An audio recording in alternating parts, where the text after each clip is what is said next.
La guerra no es particularmente propicia para las celebraciones navideñas, por ejemplo, en el Reino Unido durante la Segunda Guerra Mundial. El racionamiento era tal que a veces el ganso de Navidad era un ganso falso, una cazuela de papas en forma de ganso.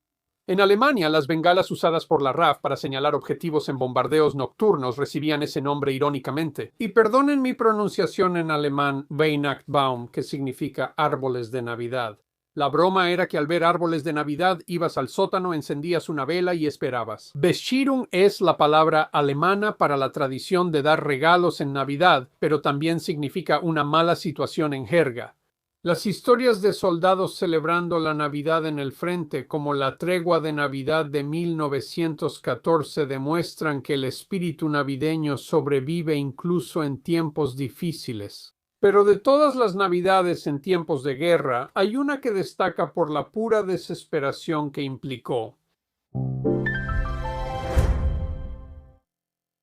La Guerra Franco-Prusiana, iniciada el 19 de julio de 1870, es poco conocida tras las guerras del siglo XX. Es poco conocida en Estados Unidos. Sus causas tenían origen en la política europea y eran motivo de disputa.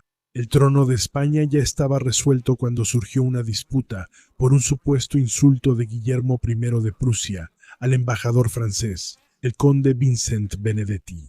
Algunos relatos dicen que la guerra fue una decisión apresurada de un impulsivo Napoleón III para mejorar su baja popularidad. Algunos relatos dicen que Otto von Bismarck maquinó para incitar a Francia a la guerra y así impulsar la Confederación Alemana.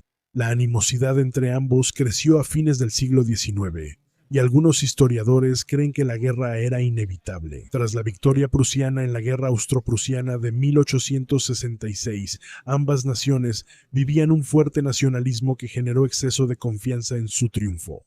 En resumen, una mejor organización prusiana derrotó a la superioridad numérica del ejército francés. La guerra fue un desastre para los franceses, y el 1 de septiembre el emperador fue capturado tras perder en Sedan.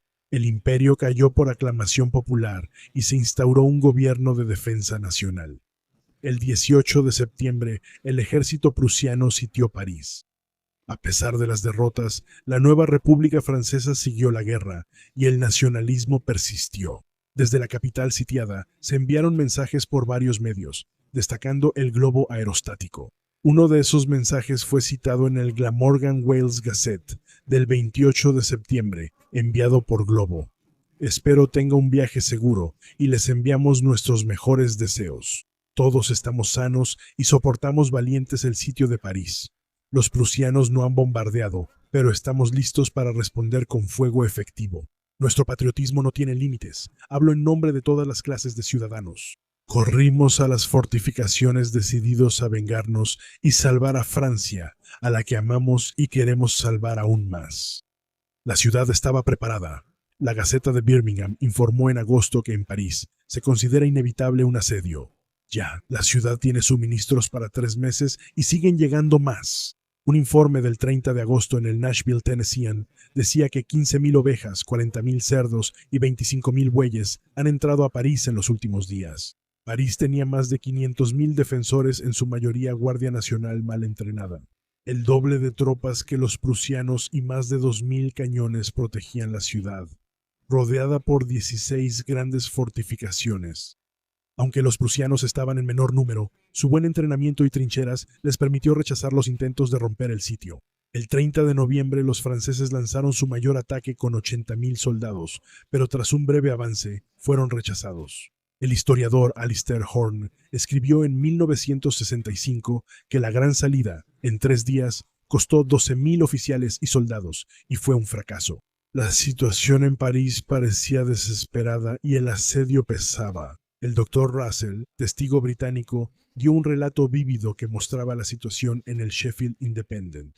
De vez en cuando un caballo caía, un grupo de hombres se reunía a su alrededor, sin importarles los proyectiles ni las balas, y luego se dispersaban y regresaban a sus lugares. No sabían qué hacían, pero oficiales y soldados en aldeas prusianas veían que pasaba repetidamente.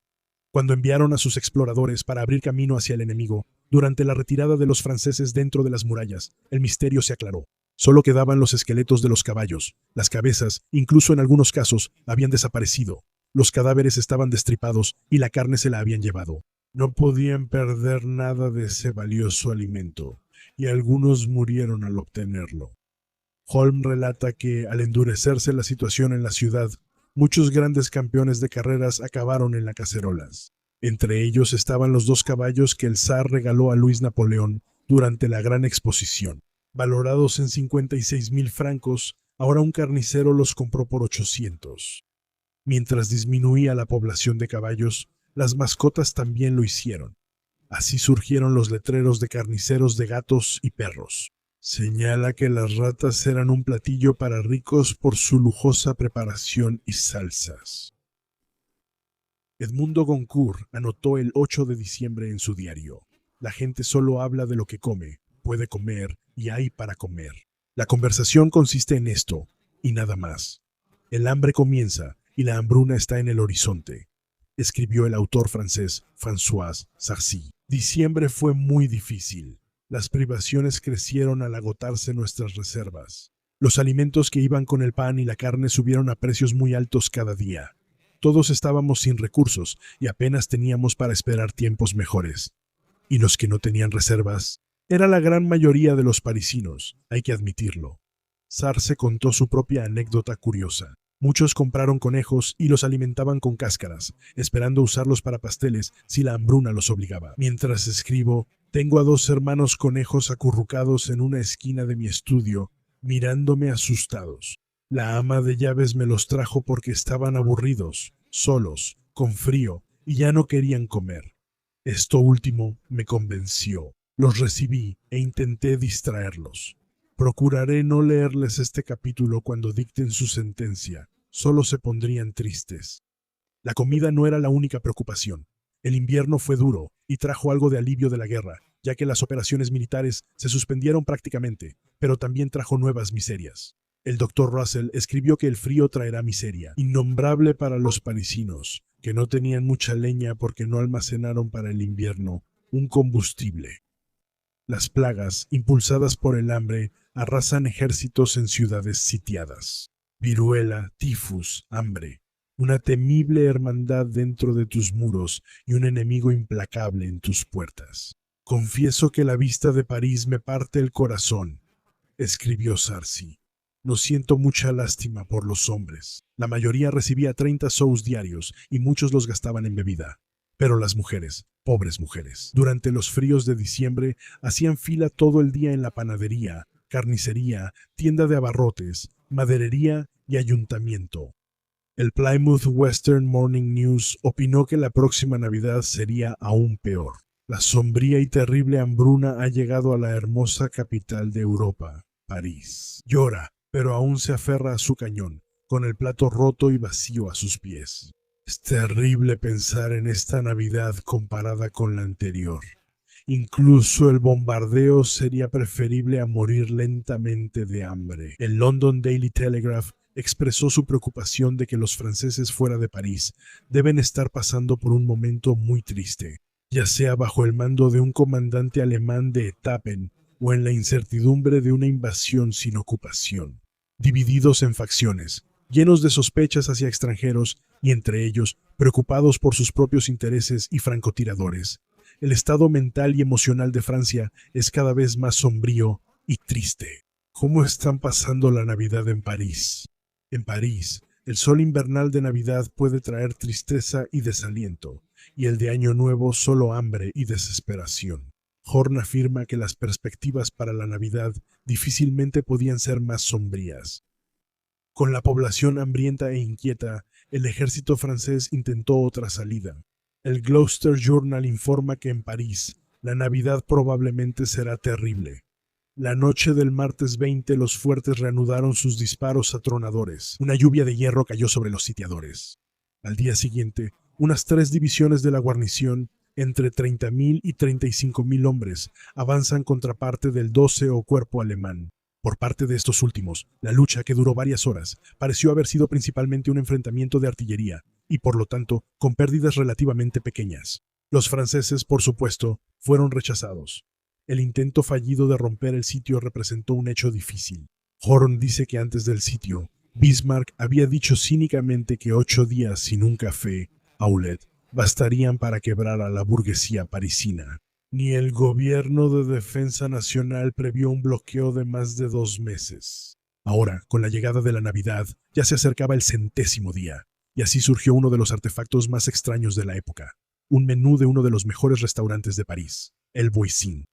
Le Jardin d'Acclamation, un zoológico de París, vendió sus animales al restaurante donde el chef Alejandro Etienne Charon hizo un menú único con elefante y canguro.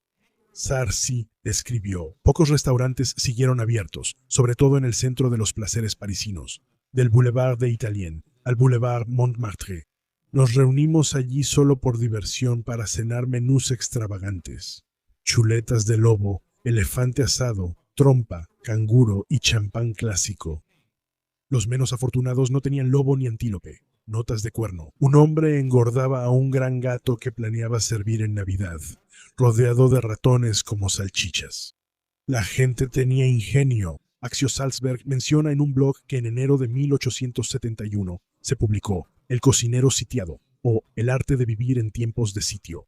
Ella escribe: comer durante el sitio de París es fascinante porque, aunque muchos alimentos básicos y saludables de la dieta de los parisinos eran escasos o inexistentes, es sorprendente cuántos otros productos básicos, incluidos alimentos secos como pasta y arroz, así como café, vino y mi alimento básico personal, el chocolate, seguían estando disponibles.